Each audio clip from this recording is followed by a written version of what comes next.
بسم الله الرحمن الرحيم. الحمد لله رب العالمين، والصلاة والسلام على أشرف المرسلين وعلى آله وصحبه أجمعين، أما بعد. اللهم رب اشرح لي صدري ويسر لي أمري واحلل عقدة من لساني يفقه قولي. اللهم علمنا ما ينفعنا وانفعنا بما علمتنا وارزقنا علما نافعا يا رب العالمين. അല്ലാഹു സുബ്ഹാനഹു വ തആല പരിശുദ്ധമായ അവൻ്റെ ഈ ഭവനത്തിൽ നമ്മൾ ഒരുമിച്ച് കൂട്ടിയതുപോലെ നാളെ ആഖിറത്തിൽ അല്ലാഹുവിൻ്റെ ജന്നാത്തുൽ ഫിർദൗസിൽ അവൻ ഇഷ്ടപ്പെട്ട അടിമകളോടൊപ്പം നമ്മളെല്ലാവരെയും ഒരുമിച്ച് കൂട്ടി അനുഗ്രഹിക്കുമാറാകട്ടെ. പ്രിയമുള്ളവരെ, നമ്മൾ ഇസ്ലാമിക ചരിത്രം അല്ലാഹു സുബ്ഹാനഹു വ തആല സൃഷ്ടിപ്പ് ആരംഭിച്ചത് മുതൽ പറഞ്ഞു വരിക. കഴിഞ്ഞ ദിവസങ്ങളിലായി ലൂത്ത് നബി അലൈഹിസ്സലാം, ഷുഐബ് നബി അലൈഹിസ്സലാം, ഈ രണ്ട് ചരിത്രങ്ങൾ നമ്മൾ പൂർത്തീകരിച്ചു. അല്ലാഹു സുബ്ഹാനഹു വ തആല 1.25 ലക്ഷത്തിൽ പരം പ്രവാചകന്മാരെ ഭൂമിയിലേക്ക് നിയോഗിച്ചിട്ടുണ്ട്. അതിൽ 25 ആൾക്കാരുടെ പേരാണ് ഖുർആനിൽ അല്ലാഹു പറയുന്നത്. ആ 25 ആൾക്കാരിൽ തന്നെ വളരെ ചുരുക്കം പേരുടെ പൂർണ്ണ ചരിത്രമാണ് ഖുർആൻ പറയുന്നത്. മറ്റുള്ളവരൊക്കെ പേര് പറഞ്ഞ് പോകുക മാത്രമേ ചെയ്തിട്ടുള്ളൂ. അപ്പൊ നമ്മൾ ഇതുവരെ സംസാരിച്ചത് ആദം നബി അലൈഹിസ്സലാം, ആദം നബിയുടെ മക്കളായിട്ട് ഷീഫ് നബി അലൈഹിസ്സലാം, പിന്നെ ഇദ്രീസ് നബി അലൈഹിസ്സലാം. രണ്ടാൾക്കാരുടെയും ചരിത്രം ഖുർആൻ അധികം വിവരിക്കുന്നില്ല. ഇദ്രീസ് നബി അലൈഹിസ്സലാമിന്റെ മകനായിട്ടാണ് നൂഹ് നബി അലൈഹിസ്സലാം വരുന്നത്, ആദ്യത്തെ റസൂൽ. നൂഹ് നബി അലൈഹിസ്സലാമിന്റെ കാലത്ത് വെള്ളപ്പൊക്കം വന്നു, സർവ്വതും നശിപ്പിച്ചു അല്ലാഹു സുബ്ഹാനഹു വ തആല. ആ കപ്പലിൽ കയറിയ ആൾക്കാർ മാത്രം ബാക്കി. നൂഹ് നബി അലൈഹിസ്സലാമും 3 മക്കൾ, രക്ഷപ്പെട്ട 3 മക്കളും കുറച്ച് മുഅ്മിനീങ്ങളും. പിന്നീട് ഭൂമിയിൽ ജനവാസം തുടങ്ങുന്നത് ആ 3 മക്കളിലൂടെയാണ്. Ham, SAM, യാഫിത്ത്. ഹാമിലൂടെ ഹബശക്കാര്, ആഫ്രിക്കക്കാര്, അതൊരു വിഭാഗം പോയി. രണ്ടാമത്തത് സാമ്, സാമിലൂടെ അറബികള്, ഇന്ത്യക്കാര്, അറബികളൊക്കെ. മൂന്നാമത്തത് യാഫിത്ത്, യാഫിത്തിലൂടെ യജൂജ് മഅജൂജ്, ചൈന, മംഗോളിയ, ആ ഒരു വിഭാഗം. അങ്ങനെ ഭൂമിയുടെ നാനാഭാഗങ്ങളിലേക്ക് ആ 3 മക്കളിലൂടെ മനുഷ്യ സമൂഹം വ്യാപിച്ചു. അതിൽ പിന്നീട് ചരിത്രത്തിലേക്ക് വരുന്നത് സാമിന്റെ മക്കളാണ്. സാമിന്റെ മകൻ ഇറം.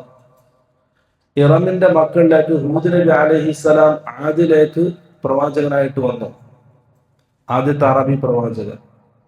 പിന്നെ സമൂദിലേക്ക് സ്വാലിഹ് നബി അലൈഹിസ്സലാം പ്രവാചകനായിട്ട് വന്നു. ഹൂദ് നബിയുടെ മകന്റെ മകനാണ് ആസർ, ഇബ്രാഹിം നബി അലൈഹിസ്സലാമിന്റെ പിതാവ്. ഇബ്രാഹിം നബി അലൈഹിസ്സലാമിന്റെ പിതാവ് ആസറിന് ഹാറാൻ എന്നൊരു മകനുണ്ട്. ഹാറാന്റെ മകനാണ് ലൂത്ത് നബി അലൈഹിസ്സലാം. ആസറിന്റെ മറ്റൊരു മകനായ ഇബ്രാഹിം നബി അലൈഹിസ്സലാമിന്റെ മകനാണ് മദിയാൻ. മദിയാന്റെ മകനാണ് ഷുഐബ് നബി അലൈഹിസ്സലാം. നമ്മൾ അതുവരെ ചരിത്രം പൂർത്തീകരിച്ചു, ഖുർആനിലൂടെയും സഹീഹായ ഹദീസിലൂടെയും മാത്രം. പക്ഷെ അത് ഇന്ന് പറയാനുള്ളത് ഇബ്രാഹിം നബി അലൈഹിസ്സലാമിന്റെ മക്കളായ ഇസ്ഹാഖ്, ഇസ്മായിൽ നബി അലൈഹിസ്സലാം. മദിയാന്റെയും ഷുഐബ് നബി അലൈഹിസ്സലാമിന്റെയും ചരിത്രം വിശദീകരിച്ചു. ഖുർആനിൽ ഇസ്ഹാഖ് നബി അലൈഹിസ്സലാമിന്റെ പേര് അല്ലാഹു സുബ്ഹാനഹു വ തആല 17 പ്രാവശ്യം പരാമർശിക്കുന്നുണ്ട്. ഇസ്മായിൽ നബി അലൈഹിസ്സലാമിൻ്റെത് 12 പ്രാവശ്യം. പക്ഷെ മറ്റുള്ള ഈ മുൻകഴിഞ്ഞ പ്രവാചകന്മാരെ പോലെ വിശാലമായൊരു ചർച്ച ഖുർആൻ നടത്തുന്നില്ല. അവിടങ്ങളിലൊക്കെ ആയിട്ട് പ്രവാചകന്മാരുടെ പേരുകൾ പറയുമ്പോൾ, ഇബ്രാഹിം നബി അലൈഹിസ്സലാമിന്റെ പേര് പറയുമ്പോൾ ഇങ്ങനെ പേര് പറഞ്ഞു പോയതല്ലാതെ അത് വിശാലമായ ഒരു ചരിത്രം ഈ 2 നബിമാരെ സംബന്ധിച്ചും ഖുർആനിൽ നമുക്ക് കാണാൻ കഴിയില്ല. മറ്റുള്ള പ്രവാചകന്മാരെ പോലെ അവരുടെ ദഅവത്തും അവരുടെ ഖൗമും ആ ഖൗമിന്റെ പ്രതികരണവും അവർ ഉപദ്രവിച്ച ഉപദ്രവങ്ങളും പിന്നെ അവസാനം അള്ളാഹുവിന്റെ ശിക്ഷ ഇറങ്ങുന്നത്, അതൊന്നും ഈ രണ്ട് പ്രവാചകന്മാരുടെ വിഷയത്തിൽ ഖുർആനിലോ ഹദീസിലോ നമുക്ക് കാണാൻ കഴിയില്ല. ഇപ്പൊ ഞാൻ ഇന്ന് പറയാൻ ഉദ്ദേശിക്കുന്നത്, ഇബ്നു കസീർ റഹ്മത്തുള്ളാഹി അലൈഹി അദ്ദേഹത്തിന്റെ ഖസസുൽ അംബിയ എന്ന കിതാബിൽ ചില കാര്യങ്ങൾ ഉദ്ധരിക്കുന്നുണ്ട്. ആ ചെറിയൊരു വിശദീകരണമാണെന്ന് ഉദ്ദേശിക്കുന്നത്. ഇബ്രാഹിം നബി അലൈഹിസ്സലാം വളരെ പ്രായമായി, വാർദ്ധക്യം ആരംഭിച്ചിട്ടുണ്ട്, തുടങ്ങിയിട്ടുണ്ട്. അപ്പോഴാണ് ഇസ്മായിൽ നബി അലൈഹിസ്സലാം മകനായിട്ട് അള്ളാഹു നൽകുന്നത്. ഇബ്രാഹിം നബി അലൈഹിസ്സലാമിന്റെ ഭാര്യ സാറക്ക് മിസ്രിലെ ഒരു ഗവർണർ, മിസ്രിലെ രാജാവ്, ഈജിപ്തിലെ രാജാവ് ഹദിയായിട്ട് സമ്മാനമായിട്ട് നൽകിയ അടിമത്തിയാണ് ഹാജർ. ആ ഹാജറിനെ ഇബ്രാഹിം നബി അലൈഹിസ്സലാമിന് കൊടുത്തു. അങ്ങനെ ആ അടിമത്തിലൂടെ, ഹാജറിലൂടെയാണ് ഇസ്മായിൽ നബി അലൈഹിസ്സലാം ജനിക്കുന്നത്, ഇബ്രാഹിം നബി അലൈഹിസ്സലാമിന് മകൻ ജനിക്കുന്നത്. ആ ചരിത്രം ഇബ്രാഹിം നബി അലൈഹിസ്സലാമിന്റെ ചരിത്രത്തിൽ വിശദീകരിച്ചതാണ്. ഇസ്മായിൽ നബി അലൈഹിസ്സലാം ചെറുപ്പത്തിൽ തന്നെ നുബുവത്ത് ലഭിച്ചു. ഇബ്രാഹിം നബി അലൈഹിസ്സലാം ഷാമിൽ താമസമാക്കി, ഇസ്മായിൽ നബി അലൈഹിസ്സലാം മക്കയിലും താമസമാക്കി. മക്കയില് ജുർഹും, അതുപോലെ തന്നെ അൽ മആലിഖ, അൽ അമാലിഖ, അതുപോലെ തന്നെ അഹ്ലുൽ യമൻ, ഈ 3 ഭാഗങ്ങൾ അടങ്ങിയ ആ ഒരു സ്ഥലത്തേക്കാണ് ഇസ്മായിൽ നബി അലൈഹിസ്സലാം നബിയായിട്ട് നിയോഗിക്കപ്പെട്ടത്. പിന്നെ ആ ദഅവത്തിന്റെ രീതിയോ ആ സമൂഹത്തിന്റെ പ്രതികരണമോ അതൊന്നും ഖുർആനിലോ ഹദീസിലോ പ്രതിപാദിക്കുന്നില്ല. അതുകൊണ്ട് നമുക്കത് എന്തില്ല, പറയാനും കഴിയുന്നതല്ല. പിന്നെ ചരിത്രങ്ങൾ കാണാൻ കഴിയും, ഇസ്മായിൽ നബി അലൈഹിസ്സലാമാണ് ആദ്യമായിട്ട് കുതിരയെ വാഹനമായിട്ട് ഉപയോഗിച്ചത്. അവ്വലു മൻ റകിബൽ ഖൈല. അതിന്റെ മുമ്പ് കുതിര ഒരു കാട്ടുമൃഗമായിരുന്നു, അതിനെ പിടിച്ച് ഇണക്കി പിന്നെ അതിനെ വാഹനമായി ഉപയോഗിച്ചത് ഇസ്മായിൽ നബി അലൈഹിസ്സലാമാണെന്ന് ചരിത്രത്തിൽ കാണാൻ കഴിയും. അതുപോലെ തന്നെ അമാലിഖയിൽപ്പെട്ട ഒരു സ്ത്രീയെ വിവാഹം കഴിച്ചു. ഇബ്രാഹിം നബി അലൈഹിസ്സലാം മക്കയിലേക്ക് വന്ന് മകനെ സന്ദർശനം നടത്താറുണ്ട്, ഇടക്കിടക്ക് മക്കയിലേക്ക് വരും. ആ വരുന്ന ഒരു യാത്രയിൽ വന്ന് മകനോട് ഭാര്യയെ തലാഖ് ചൊല്ലാൻ ആവശ്യപ്പെട്ടു. അങ്ങനെ ഇസ്മായിൽ നബി അലൈഹിസ്സലാം ആ സ്ത്രീയെ തലാഖ് ചൊല്ലി. പിന്നീട് ജുർഹും ഗോത്രത്തിലെ ഒരു സ്ത്രീയെ വിവാഹം കഴിച്ചു. അവരിൽ 12 മക്കളുണ്ടായി. ഇസ്മായിൽ നബി അലൈഹിസ്സലാമിന് 12 മക്കളുണ്ടായി. അദ്ദേഹം വഫാത്തായി. ചരിത്രത്തിൽ കാണാൻ കഴിയും, അദ്ദേഹം വഫാത്തായി. അദ്ദേഹത്തിന്റെ ഉമ്മ ഹാജർ 2 ആൾക്കാരെയും കഅബയുടെ ഉള്ളിൽ, ഹിജ്ർ ഇസ്മായിലിന്റെ ഉള്ളിലാണ് മറമാടിയിരുന്ന് കാണാൻ കഴിയും. അതിന് ശരിയായ സനദോ മറ്റുള്ള കാര്യങ്ങളോ നമുക്ക് കിട്ടൂല, അങ്ങനെ പറയപ്പെടുന്നു, അത്രമാത്രം. അതിനുശേഷം അതേ സമയത്താണ് ഇബ്രാഹിം നബി അലൈഹിസ്സലാമിന് 100 വയസ്സ് പൂർത്തിയായപ്പോൾ മലക്ക് വരുന്നത്. നമ്മൾ നേരത്തെ സൂചിപ്പിച്ചു, ലൂത്ത് നബി അലൈഹിസ്സലാമിന്റെ സദൂം ഗോത്രത്തെ നശിപ്പിക്കാൻ മലക്കൾ വന്നപ്പോൾ ആദ്യം വന്നത് ഇബ്രാഹിം നബി അലൈഹിസ്സലാമിന്റെ അടുക്കലേക്കാണ്. എന്നിട്ട് ഇസ്ഹാഖിനെ ജനിക്കുന്ന സന്തോഷ വാർത്ത അറിയിച്ചു. എന്നിട്ടാണ് മലക്ക് ലൂത്ത് നബി അലൈഹിസ്സലാം സമൂഹത്തിലേക്ക് പോകുന്നത്. വബശ്ശർനാഹു ബിഇസ്ഹാഖ നബിയ്യൻ മിനസ് സാലിഹീൻ എന്ന് പറഞ്ഞതാണ്. വബശ്ശർനാഹു, ഇബ്രാഹിമിനെ നാം സന്തോഷ വാർത്ത അറിയിച്ചു. ബിഇസ്ഹാഖ നബിയ്യൻ മിനസ് സാലിഹീൻ, സാലിഹീങ്ങളിൽപ്പെട്ട നബിയായിട്ട്. അപ്പോൾ ജനിക്കുന്നതിന് മുമ്പേ നബിയാണെന്നുള്ള സന്തോഷ വാർത്ത ഇബ്രാഹിം നബി അലൈഹിസ്സലാം അറിയിക്കുന്നുണ്ട്. വബാറക്നാ അലൈഹി, സൂറത്തുൽ സാഫാത്ത്, ഇബ്രാഹിം നബി അലൈഹിസ്സലാമിനെ നാം ബർക്കത്ത് ചെയ്തു. വഅലാ ഇസ്ഹാഖ, ഇസ്ഹാഖിന്റെ മേലും ബർക്കത്ത് ചെയ്തു. വമിൻ ദുർരിയതിഹിമാ, അവർ 2 ആൾക്കാരുടെയും മക്കളിൽ, സന്താന പരമ്പരകളിലും നാം ബർക്കത്ത് ചെയ്തു എന്ന് സൂറത്തുൽ സാഫാത്തിൽ അല്ലാഹു പറയുന്നുണ്ട്. ഇസ്ഹാഖ് നബി അലൈഹിസ്സലാം ഷാമിൽ പിതാവിന്റെ കൂടെയാണ് ജീവിക്കുന്നത്. കാരണം ഇബ്രാഹിം നബി അലൈഹിസ്സലാമിന് ഇസ്മായിൽ എന്ന മകനേക്കാൾ ബന്ധം ഇസ്ഹാഖ് ആയിട്ടാണ്. നമ്മൾ ഇസ്മായിൽ നബി അലൈഹിസ്സലാം ചരിത്രം മാത്രമേ കേട്ടിട്ടുള്ളൂ, ആ ഉപ്പയും മകനും തമ്മിലുള്ള ചരിത്രമാണ് കേട്ടത്. ഇസ്ഹാഖ് നബി അലൈഹിസ്സലാമിന് ഇബ്രാഹിം അലൈഹിസ്സലാമത്ത് നല്ല ബന്ധം. കാരണം ഇസ്മായിൽ നബി അലൈഹിസ്സലാം മക്കയിലാണ്, ഇബ്രാഹിം നബി അലൈഹിസ്സലാമും മകൻ ഇസ്ഹാഖും ഷാമിലാണ്. അത് മാത്രമല്ല, ഇബ്രാഹിം നബി അലൈഹിസ്സലാമിന് ഇസ്മായിലിനേക്കാൾ ബന്ധമുള്ളത്, മകനാണെങ്കിലും ബന്ധമുള്ളത് ഇസ്ഹാഖുമായിട്ടാണ്. കാരണം ഇസ്മായിൽ നബി അലൈഹിസ്സലാമിന്റെ ഉമ്മ ഹാജർ ഖിബ്തിയാണ്, ഈജിപ്തിലാണ് അസല്. ഇസ്ഹാഖ് നബി അലൈഹിസ്സലാമിന്റെ ഉമ്മ സാറ, ഇബ്രാഹിം നബി അലൈഹിസ്സലാമിന്റെ ആദ്യത്തെ ഭാര്യ. ഇബ്രാഹിം നബി അലൈഹി ഇസ്ലാമിന്റെ അമ്മിന്റെ ഉപ്പാര സഹോദരന്റെ മകളാണ്. അപ്പൊ ആ രീതിയിൽ രണ്ട് ബന്ധങ്ങളുണ്ട്. അതുപോലെ തന്നെ ആ ഒരു പാരമ്പര്യത്തിലാണ് വരുന്നത്. ആ ഒരു അറബി പാരമ്പര്യത്തിലാണ് ഈ സാറയിലൂടെ മകനുടെ ഇസ്ഹാഖ്. അപ്പൊ ഇസ്ഹാഖിനോടാണ് ബന്ധം കൂടുതൽ. അതുപോലെ തന്നെ ഒന്നിച്ച് താമസിക്കണം ഷാമിൽ. ഇസ്ഹാഖ് നബി അലൈഹിസ്സലാമിനെ പ്രസവിച്ചു. അപ്പൊ എല്ലാവരും ചിരിക്കാൻ തുടങ്ങി. കാരണം രണ്ടാൾക്കാരും കളവിയാണ്. അതുകൊണ്ടാണ് യസ്ഹഖ് എന്നാണ് ഹിബ്രു ഭാഷ. ഇബ്രാഹിം നബി അലൈഹിസ്സലാം സംസാരിച്ച ഭാഷ ഇബ്രാനി എന്ന് അറബി പറയും, ഹിബ്രു. അപ്പൊ ഹിബ്രു ഭാഷയില് യസ്ഹഖ് എന്ന പദത്തിന്റെ അർത്ഥം ചിരിപ്പിക്കുന്നവൻ എന്നാണ്. പിന്നെ അതിനെ അറബിവൽക്കരിച്ചാണ് ഇസ്ഹാഖ് എന്ന് പറയുന്നത്. ഇസ്ഹാഖിൽ എന്തില്ല, നമ്മുടെ സാധാരണ അറബിയിൽ ഒരു പേരുണ്ടെങ്കിൽ അതിനെന്തുണ്ടാവും, അതിനൊരു മൂലം അസൽ അറബിയിലുണ്ടാവും. ഇസ്ഹാഖ്, യാക്കൂബ്, യൂസുഫ്, ഇങ്ങനത്തെ കുറെ പേരുകൾക്ക് എന്തില്ല, അസൽ അറബി അല്ല, അത് മറ്റുള്ള ഭാഷയിൽ നിന്നും അറബിവൽക്കരിച്ചതാണ്. അപ്പൊ അങ്ങനെയാണ് ഇസ്ഹാഖ് എന്ന പദം ഇസ്ഹാഖ് ആയിട്ട് മാറിയത്. ഇസ്ഹാഖ് നബി അലൈഹിസ്സലാം റിഫ്കൻ എന്ന സ്ത്രീയെ വിവാഹം കഴിച്ചു. ഇബ്രാഹിം നബി അലൈഹിസ്സലാം ജീവിച്ചിരിക്കെ തന്നെ വിവാഹം കഴിച്ച് അതിന് 2 ഇരട്ട കുട്ടികളുണ്ടായി. അതും കുറെ വർഷത്തിന് ശേഷം പിന്നീട് മക്കൾ ഉണ്ടാകുന്നത്. ഇബ്രാഹിം നബി അലൈഹിസ്സലാമിനെ പോലെ തന്നെ കുറെ ദുആ ചെയ്ത് പിന്നീടാണ് ആ മക്കൾ ഉണ്ടാകുന്നത്. 2 ഇരട്ട കുട്ടികൾ, യാക്കൂബ് അതുപോലെ തന്നെ ഈസ്, ഈ 2 മക്കൾ. അതിൽ ഈസ് കുറച്ച് മൂത്തത്, രണ്ടാമത്തത് യാക്കൂബ്. ആ ഈസാണ് ആര്, വാലിദുർ റൂം, റോമക്കാരുടെ പിതാവ്. ആ ഈസിലൂടെയാണ് റോമക്കാരുണ്ടാകുന്നത്. അതിൽ പിറകിലെ ചരിത്രം, ഇസ്ഹാഖ് നബി അലൈഹിസ്സലാമിന് വയസ്സായി. അതിൻ്റെ ഇടയിൽ ഇബ്രാഹിം നബി അലൈഹിസ്സലാം വഫാത്തായി. അതിനുശേഷം ഇസ്ഹാഖ് നബി അലൈഹിസ്സലാമിന് വയസ്സായി. ഖലീൽ എന്ന സ്ഥലത്താണ് ഇബ്രാഹിം നബി അലൈഹിസ്സലാമിനെ ദഫൻ ചെയ്തത്, ഇറാഖിൽ.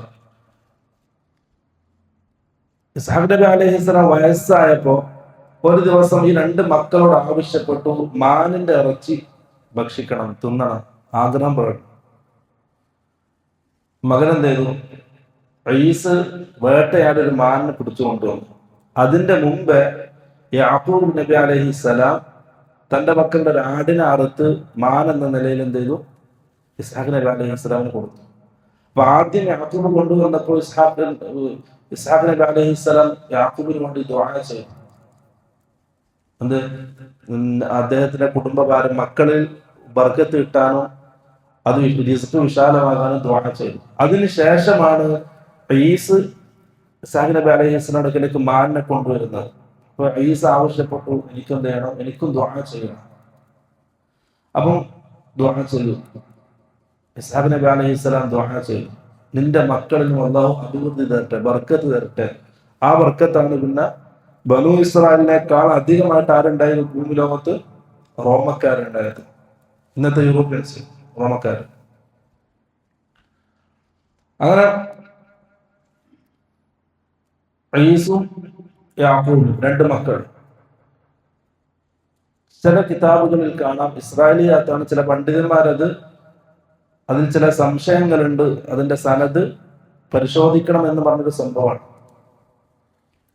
ഈസും യാക്കൂബും തമ്മിൽ തർക്കമായി, സഹോദരന്മാര് പരസ്പരം തർക്കത്തിലായി. ആ തർക്കം പ്രശ്നം മൂർച്ഛിച്ചപ്പോ യാക്കൂബ് നബി അലൈഹിസ്സലാം ഹറാനിലേക്ക് നാടുവിട്ടു.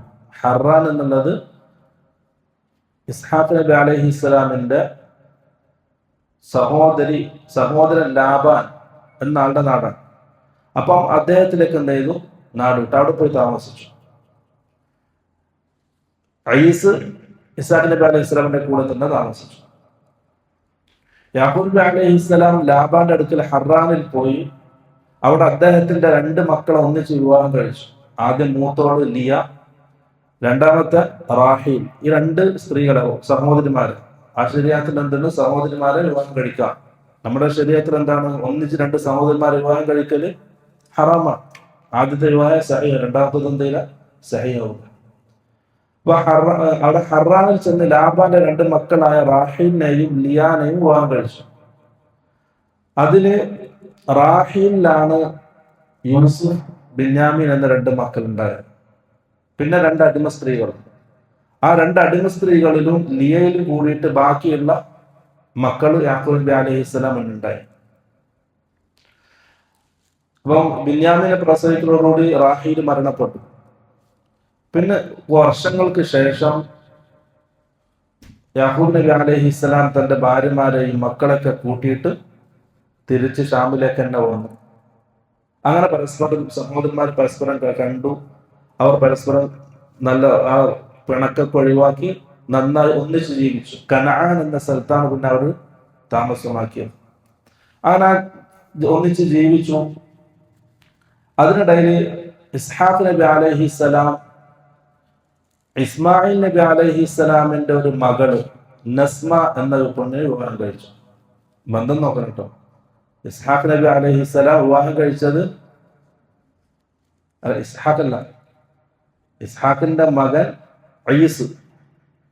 ഇസ്ഹാഖിന്റെ രണ്ട് മക്കള് യാക്കൂബും ഈസും. യാക്കൂബ് നബി അലൈഹിസ്സലാം ലാബാന്റെ രണ്ട് മക്കളെ വിവാഹം കഴിച്ചു. ഈസ് വിവാഹം കഴിച്ചത് ഉപ്പാര അനുജൻ അല്ല ജ്യേഷ്ഠൻ, ഉപ്പ ഇസ്ഹാഖ്, ഇസ്ഹാഖിന്റെ ജ്യേഷ്ഠൻ ഇസ്മായിൽ, ഉപ്പാര ജ്യേഷ്ഠന്റെ മകൾ നിസ്മയെ വിവാഹം കഴിച്ചു ഈസ്. ആ നിസ്മയിൽ നിന്നും പിന്നീട് ആരുണ്ടായി? അയ്യൂബ് നബി അലൈഹിസ്സലാം. അതാണ് പിന്നെ അയ്യൂബ്, ദുൽകിഫ്ല്, ദുൽയസാർ അങ്ങനത്തെ പ്രവാചകന്മാരുണ്ടാകുന്നത്. ഈ യാക്കൂബ് നബി അലൈഹിസ്സലാമിന്റെ മക്കളിലാണ് യൂസുഫ്. പിന്നീട് യൂസുഫ് പ്രവാചകനായി.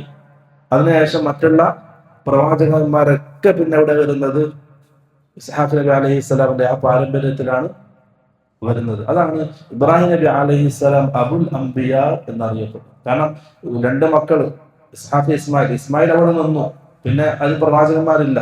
പിന്നീട് എല്ലാ പ്രവാചകന്മാരും എന്താണ് ഇസ്ഹാഖിന്റെ പാരമ്പര്യത്തിലാണ് ഉണ്ടാകുന്നത്. അപ്പം യാക്കൂബ് നബി അലൈഹിസ്സലാം രാത്രിയാണ് നാട് വിടുന്നത്, സഹോദരമായിട്ട് തർക്കത്തിലായിട്ട്. അപ്പൊ അതിന് ഇസ്രാ എന്ന് പറയും, രാത്രി നാട് വിട്ട്. അങ്ങനെയാണ് ഇസ്രായേൽ എന്ന് പേര് വന്നത്.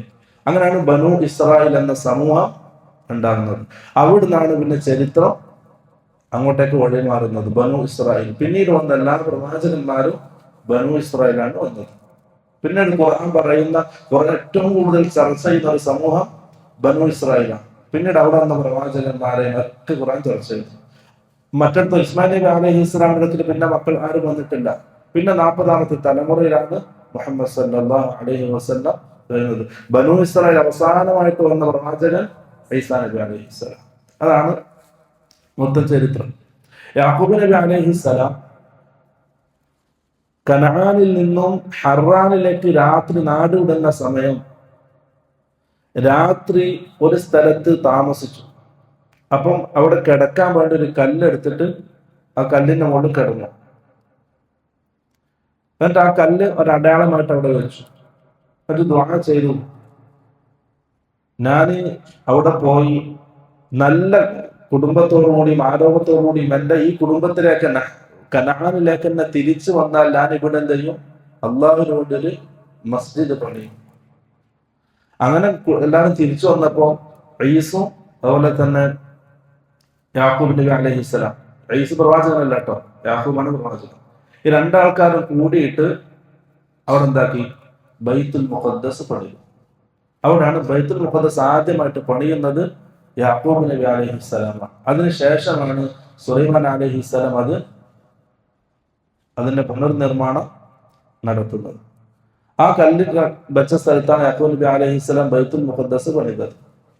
അതിനിടയിൽ ഇസ്ഹാഖ് നബി അലൈഹിസ്സലാം മരണപ്പെട്ടു. യാക്കൂബും ഈസും രണ്ടാൾക്കാരും കൂടി ഇസ്ഹാഖ് നബി അലൈഹിസ്സലാമിനെ, പിതാവ് ഇബ്രാഹിം നബി അലൈഹിസ്സലാമിനെ കബറടക്കിയ ഖലീൽ എന്ന സ്ഥലത്ത് അതിന്റെ അടുത്ത് കബറടക്കുകയും ചെയ്തു. ഇതാണ് ചരിത്രത്തിന്റെ വല്ല ഹാസ്യം. അടുത്ത ആഴ്ച മുതൽ നമുക്ക് എന്ത് ചെയ്യാം? ബനു ഇസ്രായേലിലേക്ക് കിടക്കാം. ബനു ഇസ്രായേൽ തുടങ്ങുന്നത് യാക്കൂബ് നബി അലൈഹിസ്സലാം. അധിക ചരിത്രമൊന്നും വിശദീകരിക്കുന്നില്ല.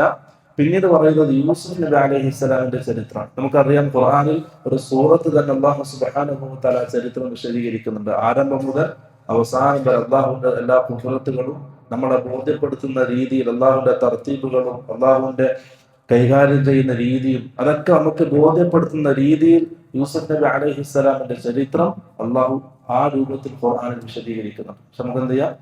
അടുത്ത ആഴ്ച യൂസുഫ് നബി അലൈഹിസ്സലാമിൻ്റെ ചരിത്രം മുതൽ ബനു ഇസ്രായേലിൻ്റെ കഥ ആരംഭിക്കാം. وآخر دعوانا الحمد لله رب العالمين. سبحانك اللهم وبحمدك أشهد أن لا إله إلا أنت أستغفرك وأتوب إليك. السلام عليكم ورحمة الله وبركاته.